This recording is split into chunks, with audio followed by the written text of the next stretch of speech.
क्योंकि ये मेरा घर। जानता हूँ, मगर अब तुम तब तक नहीं जा सकती जब तक मैं ना चाहूँ। क्या बदतमीजी है? तुम होते कौन हो मुझे रोकने वाले? और मुझे डिसरिस्पेक्ट करके तुम अंदर नहीं जा सकती।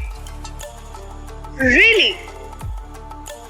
डिसरिस्पेक्ट तो मैं तब करूं जब मैं तुम्हारी कोई रिस्पेक्ट करूं। तो कैसे हैं आप सब लोग? उम्मीद करता हूं आप सब खैरियत से होंगे। ड्रामा सीरियल की किस्त नंबर 2 जिसमें आप देखेंगे कि मुर्तसिम हम गाड़ी से बाहर आकर मीरब जब आपके हाथ से वो लाठी पकड़ लेता है और उसकी तरफ बहुत गुस्से से देखने लगता है। और मीरब कहती है तुम यहाँ क्यों आए हो? वो कहता है कि गाड़ी में बैठो। वो कहती है मैं अपनी गाड़ी में आई हूँ और अपनी गाड़ी में जाऊँगी। तो वो उसको खींच कर अपनी गाड़ी के पास ले जाता है और फिर उसका दादा कहता है मैं कह रहा हूँ गाड़ी में बैठो। तो फिर वो उसी गाड़ी में बैठ जाती है और अपनी नुकरानी से कहती है तुमने परेशान नहीं होना करके उसे साथ ले जाते हैं। और फिर उमर सर वकास साहब के घर पहुंच जाते हैं और वहां जाकर ज़ोर से कहते हैं वकास मीरब कहाँ है? तो वकास ने कहा सीढ़ियों से नीचे आकर कहता है कि वो यहीं कहीं है। भाई साहब आप आकर बैठ तो जाएं। फिर उमर भाई कहता है कि यानी आपको नहीं पता वो कहाँ गई है? मैं बताता हूँ। इधर मीरब से हटो और मुर्तसिम कहता है तुम मुझे काट कर जा रही हो, मैं तुम्हें हरगिज़ बर्दाश्त नहीं करूँगा। वो कहती है जा सकती हूँ क्योंकि ये मेरा घर है। बहुत सी बहुत से कहता है तब तक नहीं जा सकती जब तक मैं ना चाहूँ। तो मीरब कहती है तुम होते कौन हो मुझे रोकने वाले? चाहूँ। तो मीरब कहती है तुम होते कौन हो मुझे रोकने वाले? मुर्तसिम कहता है तुम मुझे डिस्टर्ब कर रही हो। तो मीरब कहती है मैं आपकी डिस्टर्ब कब करूं जब मैं आपकी रिस्पेक्ट करती हूं। तो इधर उमर भाई वकास से पूछते हैं कि बार वो आपको बता कर गई है? तो उसकी मां बोलती है कि वो अपनी सहेली के घर गई है। तो वो तस्लीम का चचा बोलता है मुर्तसिम से अंदर आ जाती है। जब अंदर आ जाती है तो मीरब की माँ पूछती है बेटा तुम कहाँ गई थी? तो उमर कहता है कि मैं बताता हूँ कहाँ गई थी। ये सड़क पर थी, खान अहमद की इज्जत का तमाचा मार रही थी।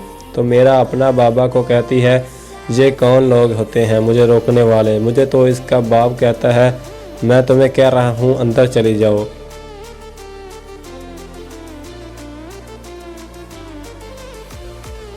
खालिद कहता है मीरा चुप कर जाओ।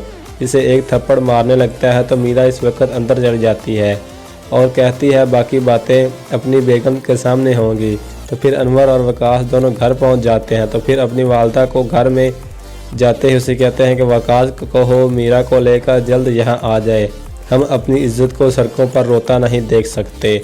तो उनकी बेगम कहती है कि सब्र और तहम्मुल से काम लेना चाहिए।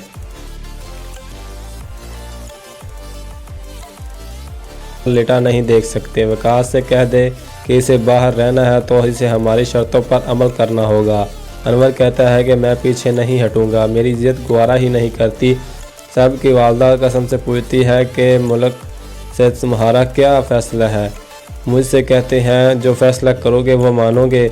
तो उसकी वालदा कहती है माना जाएगा। इसकी तरफ देखता है क्योंकि मीरा यहाँ आना ही नहीं चाहती। वो हमारी इज़्ज़त नहीं, उसका रिश्ता खान मोहम्मद से था। अब वो हमारी इज़्ज़त नहीं रही। तो उसका बड़ा भाई कहता है ये तुम क्या कह रहे हो? जैन कहता है मेरा फ़ैसला ये है कि हम इसकी शादी कर देते हैं। तो इसकी वालदा कहती है शादी किससे करें? तो वो कहता है जिससे मर्ज़ी कर दे, मुझे कोई फ़र्क नहीं पड़ता, लेकिन जल्द करें। मैं ये नहीं चाहता कि हमारे ख़ानदान की हिसाब में कोई फ़र्क पड़े। तो वो कसम की वालदा कहती है शादी एक अच्छा फ़ैसला है और इसे वकास कभी कोई एतराज़ नहीं होगा। मीरा कहती है अपने बाप से कि आपने मुझे थप्पड़ मारा। इसका वालिद कहता है कि आपने मुझे मजबूर किया था वरना कभी नहीं होता। मीरब कहती है कि हम मजबूर क्यों हैं, उनके लिए मेरे रब बाप का कहता है कि वो बड़े हैं। तो फिर इसकी वालदा कहती है तुम अपने बाप के सामने कैसी बैठे रहो? मीरब कहती है कि बाप उससे कहता है तुम्हें इनसे माफ़ी मांगनी होगी। तो फिर मीरा इस्लामाबाद की तरफ रवाना हो जाती है। तो इस्लामाबाद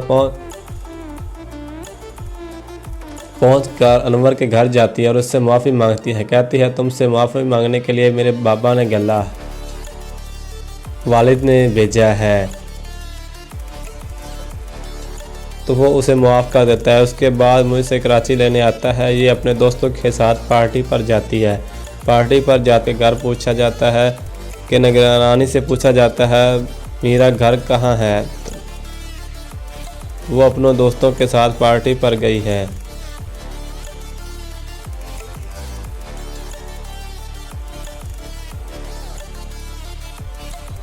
मुर्तसिम उसके पीछे निकलता है जहाँ पार्टी हो, तो मीरब का दूसरा दोस्त कहता है कि ये क्या बदतमीज़ी है, बगैर इनवाइट किए आप यहाँ क्या कर रहे हैं।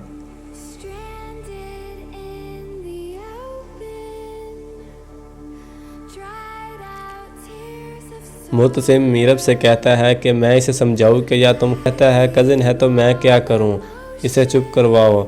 इतने में मुर्तसिम को बहुत ज़्यादा गुस्सा आ जाता है और वो केक वाली छुरी पकड़ और वो मीरब को खींचकर गाड़ी में बिठा लेता है। और जब वो हैदराबाद वापस घर में पहुंचती है तो देखती है कि पूरा घर सजा होता है और उसे सारे हैप्पी बर्थडे कहते हैं और उसकी वालदा उसे पुराने अपने ख़ानदान के 2 कंगन गिफ्ट करती है। इससे मीरा बहुत खुश हो जाती है और वो एक फ़ैसला करती है कि मुर्तसिम उनकी वालदा एक फ़ैसला करती है, मैंने मीरा को मुर्तसिम के लिए मुंतखब करती हूँ।